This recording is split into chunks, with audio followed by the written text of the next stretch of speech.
Olá, caros amigos telespectadores da TV Candidez, estamos iniciando mais um programa Espírita Nova Era, programa que é uma realização da AME, Aliança Municipal Espírita de Divinópolis.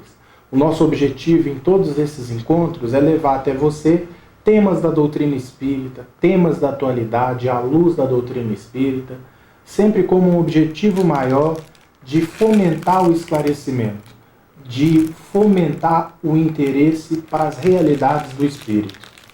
E o tema de hoje, a ser trabalhado por nós, é o Espiritismo em nossas vidas. E para estar conversando conosco sobre isso, nós convidamos nosso amigo Vicente Cardoso, um grande colaborador do nosso movimento espírita, que veio ao nosso encontro nos esclarecer sobre esse tema. Bom dia, Vicente. Bom dia, Ives. Bom dia, telespectadores da TV Candidez. É um prazer muito grande estarmos de volta aos estudos da TV Candidez. Vicente, a doutrina espírita é uma filosofia convencional ou ela guarda um significado especial? Bom, é importante a gente saber o significado do que é filosofia. No comum, nós sabemos que filosofia é o amor ao conhecimento, à sabedoria. A partir do momento em que nós amamos o conhecimento, amamos a sabedoria, certamente nós estamos munindo da filosofia. A filosofia espírita, ela difere, Ives, das demais outras filosofias. Porque a filosofia espírita é uma filosofia espiritualista, coisa que até então nós não tivemos. Nós tivemos várias filosofias, desde a filosofia materialista de Leucipo e Demócrito e Epicuro, até a filosofia de Auguste Comte, que é justamente o positivismo.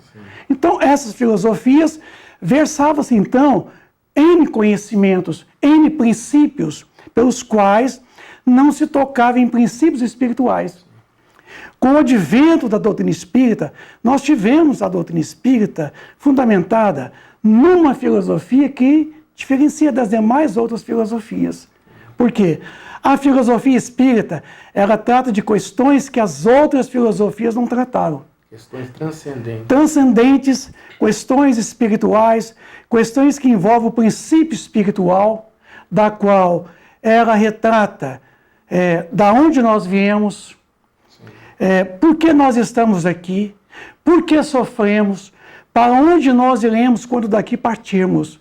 E outra, ela nos fala também das questões dos infortúnios, né? Por que alguém hoje está na miséria, na fome, enquanto fala que o outro está na riqueza, na opulência? A causa das nossas aflições. Ela aponta, ela comprova, coisa que as outras filosofias não tiveram realmente a condição de poder enunciar que há um princípio espiritual.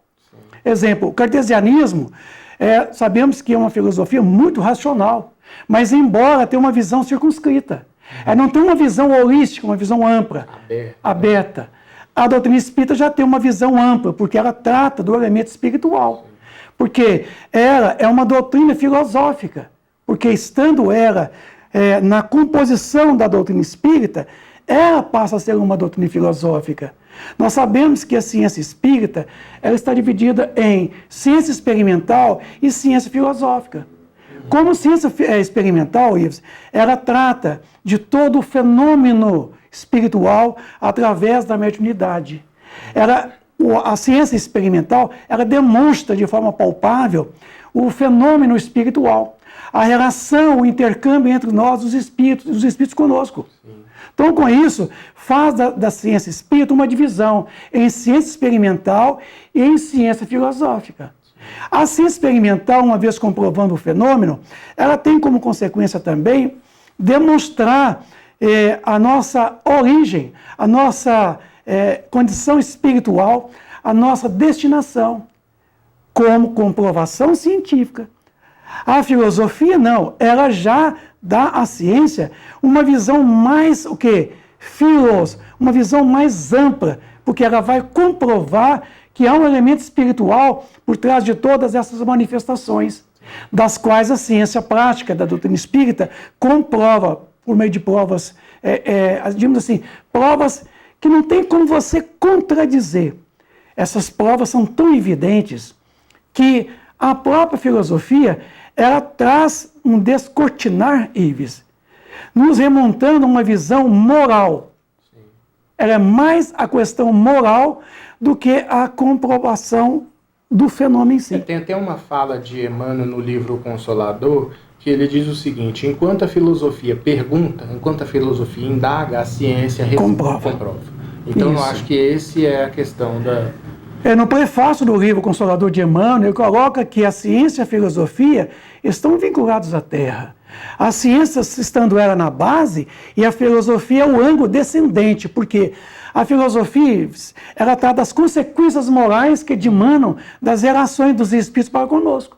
Enquanto a ciência comprova o fenômeno, a filosofia, ela nos remonta das consequências morais que vai decorrer dessas relações. Por que os espíritos comunicam conosco? Por que eles comunicam? Para nos trazer o ensino espiritual, o ensino a fazer com que nós possamos crescermos intelecto moralmente, quer dizer, a nossa evolução espiritual. Então, a filosofia tem esse papel importante no contexto do chamado tríplice aspecto da doutrina espírita, porque as consequências morais, nós diríamos que é o ângulo religioso, porque ele revive o cristianismo do Cristo. É justamente essa pergunta que eu gostaria de fazer nesse momento. Espiritismo e cristianismo, ou cristianismo e espiritismo, são a mesma coisa? Não é bem a mesma coisa. Nós temos que fazer uma diferença aqui, porque é o seguinte, o cristianismo, na verdade, ele não é bem espiritismo. Por quê? O cristianismo, ele representa o próprio Cristo. O Cristo, de certa forma, é ele que nos traz todo o ensinamento, é ele que preside o Espírito de verdade. Mas o espiritismo é cristão. Mas o espiritismo, ele é cristão. Por que é cristão? Porque o espiritismo é tudo que vem dos espíritos. Sim. Embora o cristianismo não vieram dos espíritos, mas veio de um espírito chamado Jesus Cristo, o Cristo em si, de certa forma, o cristianismo, então, ele é do próprio Cristo. Ele é um ensino que o Cristo vai presidi-lo, representando a vontade do Criador, o Pai. E o espiritismo, ele já é a revivescência do cristianismo puro. Sim. Por quê? O espiritismo é tudo que é oriundo dos espíritos. O oriundo deles vem justamente relembrar tudo que o Cristo nos ensinou. Traz da fonte original. A fonte original. Porque João, no capítulo 14, ele coloca que Jesus prometera o segundo advento dele. Sim. Quando ele promete o Consolador, o Espírito de verdade, que o mundo não poderia naquele tempo receber e não ver, porque, de certa forma, eu não poderia percebê-lo ele ali, naquele momento ali, mas que ele viria mais tarde relembrar tudo que o Cristo havia ensinado. Por isso que o cristianismo, ele não é bem espiritismo, mas o espiritismo é todo o cristianismo em si. Sim. É toda a visão do cristianismo, porque os espíritos vêm justamente reviver o pensamento cristão. Por isso é comum dizer que o espiritismo é a revivescência do cristianismo puro. E na sua pureza, igual você acabou de dizer, na sua pureza, porque o que Jesus nos legou, deixou para a humanidade, sofreu um monte de deturpações ao longo do tempo. Então, nada mais correto do que os espíritos que não estão contaminados com as políticas humanas trazerem a pureza original do cristianismo no momento certo, né? Certo. No momento em que a nossa maturidade, segundo lá, o primeiro capítulo do livro A Gênese, quando não veio antes, se tivesse vindo antes, teria sido abortado. Porque a nossa maturidade não permitiria que nós tivéssemos tamanho entendimento das questões reveladas pelos próprios espíritos.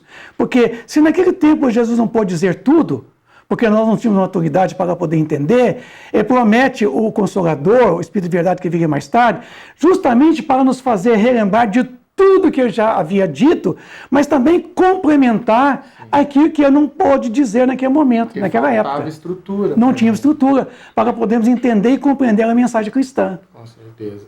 Vicente, qual a importância do espiritismo para a vida dos seus adeptos? Qual a importância do espiritismo para nós espíritas? É justamente esse ponto que é o mais importante para nós. Né? A partir do momento em que a doutrina espírita, você a conhece ela São 3 fases que a gente tem. Aquele momento que você fica vislumbrado com a doutrina. Você vai atrás, você vai nas reuniões todos os dias no Centro Espírita, você vai em todos os eventos, você pega os livros e quer engolir os livros. A doutrina começa a entrar em nós. E quando ela entra, Ives, ela faz toda uma mudança interna da gente. Ela mexe com a gente, ela faz essa revolução interna. E a terceira fase é a fase quando ela sai da gente, através da nossa renovação. A finalidade. Quer dizer, o objetivo é a nossa transformação moral, mas a finalidade é fazer com que nós possamos crescermos espiritualmente. Então, o mais bonito do Espiritismo em nós é quando ele sai de nós, através de atos, pensamentos, atitudes e ações. É a partir do momento que o verdadeiro espírita seria reconhecido pela sua transformação moral e pelos esforços em que ele empregaria para domar o quê? As suas más tendências. É para isso que o espiritismo é significativo para mim, é para você, é para todos nós os espíritas. Por isso que o espiritismo, ele tem um elemento renovador em nós, porque ele está alicerçado na fé do futuro. Ele se assenta em cima na fé no futuro. É por isso que a gente às vezes tropeça, porque está muito à frente de nós. Está muito. A gente fica correndo atrás e às vezes se vê frustrado no caminho. E justamente é esse momento em que você se percebe, oh meu Deus, por que eu não conheci o Espiritismo mais cedo? Eu deveria ter conhecido mais cedo, eu acho que eu perdi tempo. Não, não perdeu tempo. Você começando agora, é o momento da sua maturidade. Todos nós, Ives, temos um momento de nós realmente chegarmos, em que a nossa maturidade fará de nós realmente, abrindo essa grande oportunidade da gente poder conhecê-lo. Então, o Espiritismo é esse grande elemento transformador da criatura humana. A partir do momento que você o conhece e permita que ele leve você ao entendimento, a uma compreensão de que você tem necessidade de se renovar constantemente, de se autotransformar, de buscar essa conversão, esse voltar para dentro de si mesmo e fazer essa grande transformação. Então, o Espiritismo, eu vejo ele como sendo um elemento de uma grande transformação da humanidade. Eu até costumo dizer o seguinte, é que o Espiritismo, pelo menos na minha vida, também acho que na vida de todo mundo interessado, a nossa vida se divide antes e depois do Espiritismo. Ah, certamente. Porque depois que a gente busca mudar a sua filosofia, a beleza, porque além de esclarecedora, a doutrina é muito bela. Muito linda. E a gente se depara com essa beleza, realmente a gente fica embevecido, encantado com esses ensinamentos que nos impactam de uma maneira muito significativa. Muito. Né? É por isso que às vezes a gente fica vislumbrado. E você quer fazer uma transformação a curto prazo que você não conseguiu fazer a longo prazo. Por isso que a doutrina espírita, a gente quando a conhece ela, você fica realmente nessa empolgação de querer poder modificar a sua conduta, fazer uma transformação a curto prazo. E não é a curto prazo. A Raul Teixeira costuma falar que se a gente subir muito rápido, alguém vai ter que correr lá na frente e amparar, porque a gente vai cair realmente. Vai dar vertigem. Vai. Então, essa transformação ela é muito paulatina, ela é muito gradativa. É na medida em que você realmente demonstra um interesse em fazer essa grande transformação interior. É o homem novo que Paulo de Tarso fala, né? Despir o homem velho que há em nós e vestir o traje do homem novo. O Espiritismo, através da doutrina espírita século XIX, faz justamente esse grande elemento renovador quando está alicerçado realmente nos princípios do Evangelho, porque ele é esta revivescência do Evangelho de Jesus. Vicente, você colocou muito bem e lembrou a todos nós uma fala de Kardec que diz que se reconhece o verdadeiro espírita pelo esforço que ele empreende de renovar as suas más tendências, Sim. ou as suas más inclinações. Aí eu te pergunto, nesse esforço, muitos podem questionar, por onde eu começo? Por onde começar nesse trabalho de renovação? Esse é o grande truque que às vezes a gente não consegue fazer. Porque a vida para nós, ela é cheia de surpresas. Às vezes nós somos pessoas viciosas, mal acostumadas. Somos pessoas ainda que temos uma tendência muito barbária, uma tendência muito primitiva. E a gente não se consegue perceber Quando é que você começa essa grande transformação? E essa grande transformação é a partir do momento que você volta para dentro de si mesmo, Ives, e se reconhece que você é um homem velho e que você necessita fazer uma grande mudança em você e começa a observar as suas tendências, as suas atitudes dentro de casa. É no reduto doméstico é que a gente se percebe que é ali é que você começa a fazer as primeiras observações que você tem que mudar. Começar pela família. Pela família.